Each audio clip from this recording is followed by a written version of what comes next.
नमस्कार दोस्तों, बी डेफिट में आपका स्वागत है। बी डेफिट में जनरली आपको वेब सीरीज, स्पोर्ट्स के या मूवीज के रिव्यूज देखने को मिलते थे। स्टार गेजर भी एक वेब सीरीज का ही एक डिवीजन है, एक विंग है। और इसमें हम लोग थोड़ा सा एस्ट्रोलॉजी के ऊपर बात करेंगे, थोड़ा डिस्कस करेंगे, सीखने की कोशिश करेंगे। बेसिक से हम पढ़ेंगे कि बहुत ईजी वे में, बहुत बेसिक वे में, कि कोई भी चीज अगर हमारी लाइफ में इंसिडेंट होता है तो वो हमको समझने की कोशिश करेंगे कि कैसे ये होता है। ठीक है। मेन ऑब्जेक्टिव इसका स्टार्ट करने का ये है कि हम बहुत ही बेसिक से स्टार्ट करेंगे कि कोई भी कभी हम किसी एस्ट्रोलॉजर के पास या किसी ज्योतिषी के पास, पंडित के पास जाएं तो हमको कोई चीज बताता है कि आपकी शादी नहीं हो सकती है या आपकी नौकरी नहीं हो सकती है या फला फला चीज हो सकती है, तो हम उसको समझने की कोशिश करें कि भाई ये कह तो रहा है बंदा, बट इसका बेस क्या है, किस बेस पे कह रहा है, हम उसको समझ सके कि अच्छा ये बात है तो ये ऐसा कह रहा है, कोई आपको बेवकूफ ना बना सके। उसी तरह पे एक छोटी सी पहल है, छोटा सा एक मैंने कोशिश करने की कोशिश करी है कि मैं आपको समझा सकूं बहुत ही बेसिक लेवल पे एस्ट्रोलॉजी को, कि आपको सिखा सकूं और आप खुद भी घर बैठे अपना एक अपने बारे में देख सकते हैं, अपने भाई बहनों के बारे में देख सकते हैं कि यार किसकी कुंडली क्या कह रही है। तो चलिए टाइम वेस्ट ना करते हुए स्टार्ट करते हैं। देखिए, मैं जो आपको बताऊंगा वो केपी एस्ट्रोलॉजी के बेस पे बनाऊंगा। केपी एस्ट्रोलॉजी इंडिया में जनरली क्या होता है कि प्राचीन एस्ट्रोलॉजी पे ज्यादा फोकस किया है। वैदिक एस्ट्रोलॉजी है उस पर ज्यादा फोकस किया जाता है। 90-95% लोग उसी पे काम करते हैं। ठीक है, वो भी सीखना जरूरी है, मैंने भी सीखा था, वो भी जरूरी है। लेकिन आप केपी एस्ट्रोलॉजी पे मैं इसलिए आ रहा हूं कि इजी है, समझने में इजी है। देखिए, मैं ये नहीं कहूंगा कि ये अच्छा है वो अच्छा नहीं है, फला चीज अच्छी है ये चीज अच्छी नहीं है। अच्छा कुछ भी नहीं होता है, अच्छा सब कुछ होता है। मतलब कि आपके प्रिडिक्शन आपकी सही होनी चाहिए, रिजल्ट आपके सही होनी चाहिए। आप चाहे कोई फॉर्मेट अपनाओ, चाहे वैदिक अपनाओ, चाहे केपी अपनाओ, चाहे आप हाथ देखो, चेहरा देखो, न्यूमरोलॉजी करो, टैरो कार्ड करो, कुछ करो, लेकिन आपकी प्रिडिक्शन सही होनी चाहिए। ये मुझे ऐसा लगता है। कई लोग न्यूमरोलॉजी देख के बता देते हैं कि भाई आपका जन्म का ये बन रहा है तो आप ऐसा होगे। कुछ लोग टैरो कार्ड का इस्तेमाल करते हैं, कुछ लोग गांव चले जाओ तो बाबा लोग होते हैं, शक्ल देख के बता देते हैं कि भाई तेरे तो 12 बज गए, सॉर्ट ऑफ चीजें होती हैं। तो हमारा मेन ऑब्जेक्टिव है भाई कि हमारा प्रेडिक्शन सही होना चाहिए, हमारी बात सही होनी चाहिए, बाकी मेथड कोई भी हो। ठीक है, मैं केपी को लेके चलता हूं कि समझाने में भी इजी है और समझने में भी इजी है। ठीक है, अगर आपने बेसिक जो वैदिक एस्ट्रोलॉजी है वो अगर पढ़ी है तो बहुत अच्छी बात है। इन केस नहीं भी पढ़ी है तो भी मैं कोशिश करूंगा कि आपको ज्यादा दिक्कत ना आए, बहुत ही बेसिक से स्टार्ट करता हुआ ले चलूंगा आपको। ठीक है, कुछ दिक्कत आएगी, मेरा फोन नंबर है मेरे पास, मुझे मेल कर सकते हैं, अब मैं आपको हमेशा उपलब्ध हूं आपके लिए। मैंने दोस्तों क्या किया है कि एक इंसान की लाइफ में जनरली जो मेजर इवेंट होते हैं या उसकी लाइफ में मेजर इवेंट जो घटते हैं, मैंने उनको एक लिस्टिंग करी है और एक एक इवेंट को हम पकड़ के चलेंगे और उसका डिस्कस करेंगे हर वीडियो में। जैसे शादी है, चाइल्ड बर्थ है, प्रोफेशन है, कैरियर है, पढ़ाई है, ये तो कॉमन होता ही होता है, फॉरेन ट्रेवल है। ठीक है, कुछ चीजें ऐसी होती हैं जो हर किसी की लाइफ में नहीं होती है लेकिन तब भी होती हैं। कोर्ट केस आ जाता है, एक्सीडेंट आ जाता है, डिवोर्स आ जाता है, लव मैरिज आ जाती है। तो ऐसे बहुत से इंसिडेंट्स हैं, मैंने लिस्ट किए हैं, 15-20 इंसिडेंट हैं। एक एक करके मैं सब समझाऊंगा आपको और बहुत ही इजी वे में समझिएगा। बहुत ही सिंपल है, कुछ भी नहीं आपको ज्यादा दिमाग लगाना है इसके अंदर। ठीक है, तो मैं आज का जो टॉपिक है वो मैरिज है। पहले मैरिज देखेंगे कि भाई 70% मेरी जो मेरे क्लाइंट्स है वो 70% क्लाइंट मेरे शादी के लिए ही आते हैं। भाई शादी कब होगी, फला की शादी कब होगी, बेटी की शादी कब होगी, भाई की बेटे की शादी कब होगी। तो 70% जो आपके केसेस होते हैं वो शादी को लेके ही, आपको शादी और प्रोफेशन को लेके ही आएंगे। मैरिज देखना कैसे देखते हैं, देखिए जो केपी एस्ट्रोलॉजी है वो नंबर्स पे चलती है। नंबर्स होते हैं इसमें, आपको दिशा और स्थान और कंजक्शन एस्पेक्ट कुछ नहीं देखना है, आपको देखना है सिर्फ नंबर्स। हर एक इंसिडेंट का एक फॉर्मूला बना हुआ है। ठीक है, एक नंबर बना हुआ है। जैसे कि कोई एक अभी मैं आपको एग्जांपल देके बता, एक मैं फेवरेबल एग्जांपल दिखाऊंगा, एक नॉन फेवरेबल एग्जांपल दिखाऊंगा, तब आपको समझ में आ जाएगा। मैं आपको थोड़ा ब्रीफ कर रहा हूं इससे पहले। देखिए, हर प्लैनेट, एक केपी एस्ट्रोलॉजी में एक प्लैनेट होता है। प्लैनेट जिस हाउस का ओनर होता है उसका नंबर लिखा होता है। प्लैनेट के नीचे उसका एक नक्षत्र होता है और सब लॉर्ड होता है। कोई एक प्लैनेट होगा, 9 प्लैनेट होते हैं, 7 होते हैं, 2 हम लेके चलते हैं, सन, मून, वीनस, जुपिटर, सैटर्न, ठीक है, मार्स और राहु केतु। 9 प्लैनेट हो गए। 9 प्लैनेट, एग्जांपल लीजिए सन जो है, सन एक प्लैनेट है, उसके आगे कुछ किसी भी हाउस का वो ओनर होगा, लिख दिया भाई, ये फला लिख दिया। 1 से लेके 12 तक हाउस होते हैं, कितना पता, ठीक है, 1 से 12 हाउस होते हैं, कुछ भी आ गया, 1, 2 कुछ भी आ गया। उसके नीचे आ गया आपका नक्षत्र। सन किस नक्षत्र में बैठा है, किसी भी नक्षत्र में बैठ सकता है, मार्स के बैठ सकता है, वीनस के बैठ सकता है, मून के बैठ सकता है, मानो अपने खुद के बैठ सकता है। मान लिया कि भाई मून में बैठा है या मार्स में बैठा है, मार्स किसी हाउस का डिनोट करता होगा, उसके आगे मेंशन कर दिया। उसके नीचे सब लॉर्ड कौन सा है इसका, सब लॉर्ड भी कोई हो सकता है। इन 9 में से जुपिटर हो गया, राहु हो गया, केतु हो गया, मरकरी हो गया। उसको मैं मान लो मरकरी है, मरकरी को लिखा, वो किस किस हाउस को डिनोट कर रहा है वो लिखा।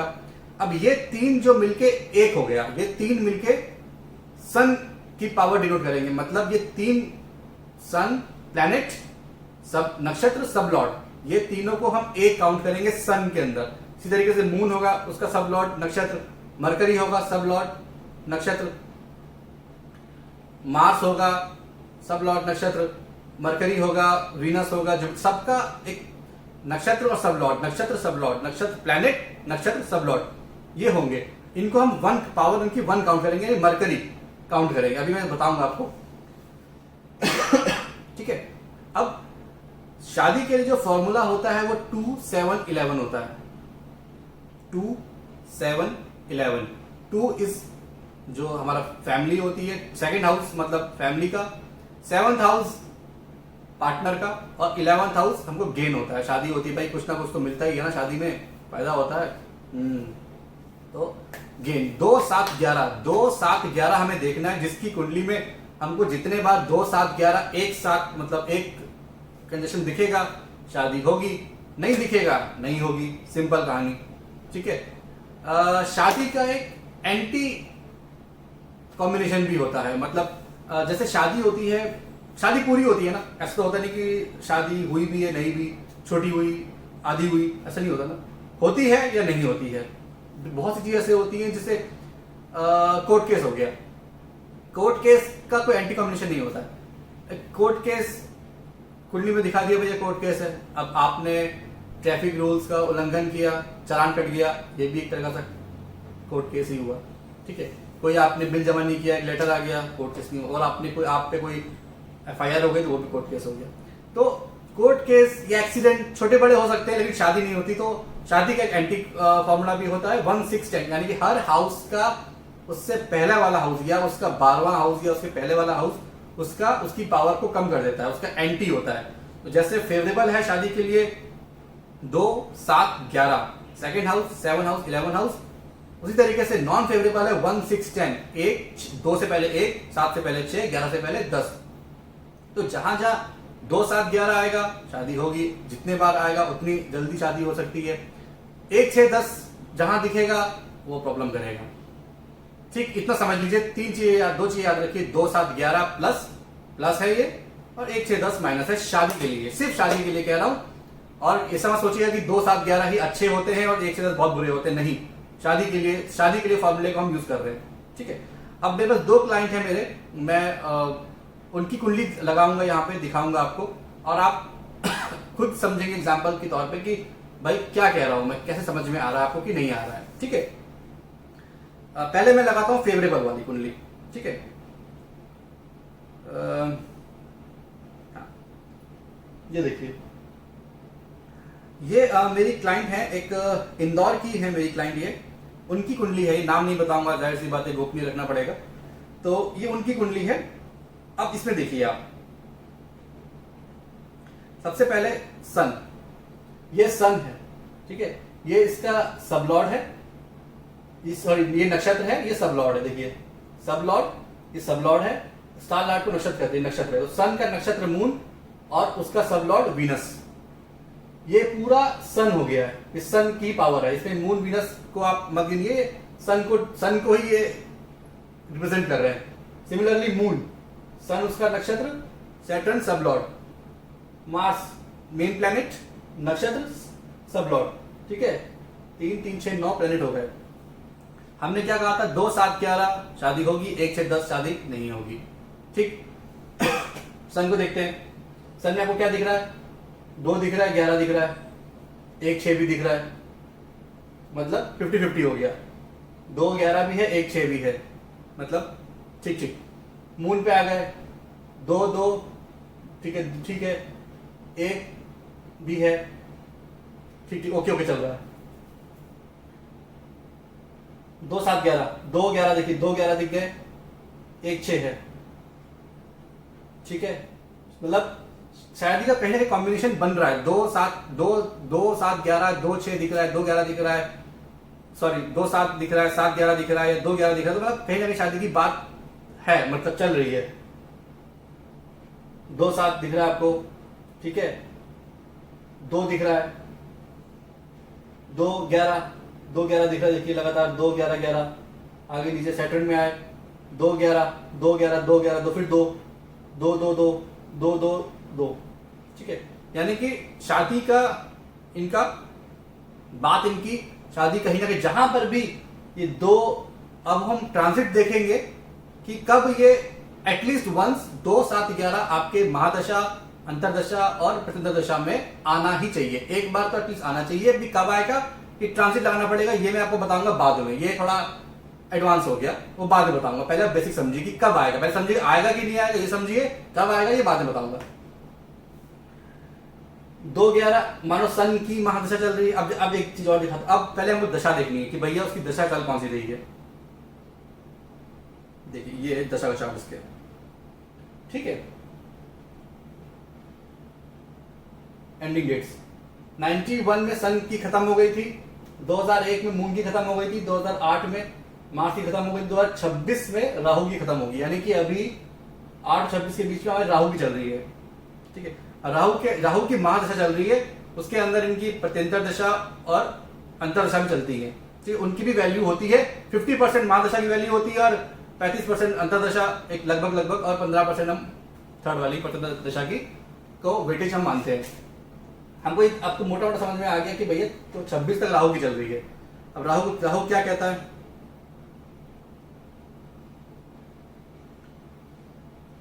2 2 2, यानी 2 तो है, ठीक है। अब किसी अब राहु में सन चल रहा होगा, राहु में मून चल रहा होगा, राहु में मार्स चल रहा होगा, तो देखिए राहु में अगर मानो मरकरी चल रहा है तो 2 यहां से मिला, 7 यहां से मिला और प्रत्यंतर दशा में मंगल आ गया कुछ टाइम के लिए, 1 महीने के लिए, 2 महीने के लिए आ गया। ये 3 2 यहां से 7 मिला, यहां से 11 मिला, कॉम्बिनेशन बैठ गया, शादी फिक्स हो जाएगी, ठीक है। या वीनस, राहु में वीनस आ गया, राहु चल रहा है, यहाँ पे वीनस आ गया, 2 यहां से लिया, 11 यहां से लिया और मरकरी बाद में आया, अंतरदशा में मरकरी को ले लिए। तो जैसे दशा चेंज होंगे, हमको ये पता है कि कौन सा प्लैनेट हमारे काम का। पंडित लोग क्या जिसे बताएंगे कि भैया जैसे उस पंडित ने देखा आपकी दशा में अभी आपको राहु में आपका मानिए मरकरी चल रहा है, ठीक है। पंडित को पता है, पंडित ने पंचांग खोला अपना, उसको पता है कि अगले महीने या 2 महीने बाद, 3 महीने बाद, 4 महीने बाद आपका शुक्र आपकी कुंडली में लग जाएगा। वो समझ गया, उसने 2 यहां से देखा, 7 2 7 तो बन रहा है, शुक्र में 2 बार 11 है, बोल देगा कि भैया 3 महीने बाद, 4 महीने बाद आपकी शादी लग जाएगी, लग भी जाती है। पंडित बड़ा पहुंचा हुआ है यार, ठीक है। ये चीज होती है कि समझना चाहिए कि भाई किस बेस पे वो कह रहा है। हमको 2 7 11 दिख गया, हमारा काम खत्म, एक जगह बैठ गया। या कभी कभी क्या होता है, एक ही में 2 7 11 आ जाता है, बहुत बड़ा योग हो गया, फिर तो तुरंत ही मतलब किसी की बात हो जाती है। कभी कभी क्या होता है कि 2 और 11 होते हैं, 7 नहीं होता, घूमते रहो, एक ही जगह होता है, फिर जब वो घूमेगा पूरा चक्कर, जब वो उस ट्रांसिट में बैठेगा तब शादी होगी उसकी। ये चीजें मोटा मोटा 2 7 11 आना चाहिए, शादी आपकी फाइनलाइज हो जाएगी। ठीक है। 1 6 10 इनके बहुत प्रोमिनेंट नहीं है, एक साथ 1 6 10 नहीं, 1 6 है, यहाँ पे कुछ नहीं है, 10 नहीं है, देखिए पूरा कॉम्बिनेशन होना चाहिए, यहाँ पे 10 है, ठीक है, ज्यादा 10 नहीं है, देखिए तो प्रॉब्लम ज्यादा नहीं है, थोड़ी बहुत तो प्रॉब्लम सबके लाइफ होती है, प्रॉब्लम ज्यादा नहीं है। 2 7 11 है बनेगा, वो 1 से 10 को दबा देगा, हरा देगा। ठीक है, ये समझ में आया। अब हम करते हैं एंटी, जिसकी शादी में दिक्कत है या दिक्कत हो सकती है, दिक्कत होगी।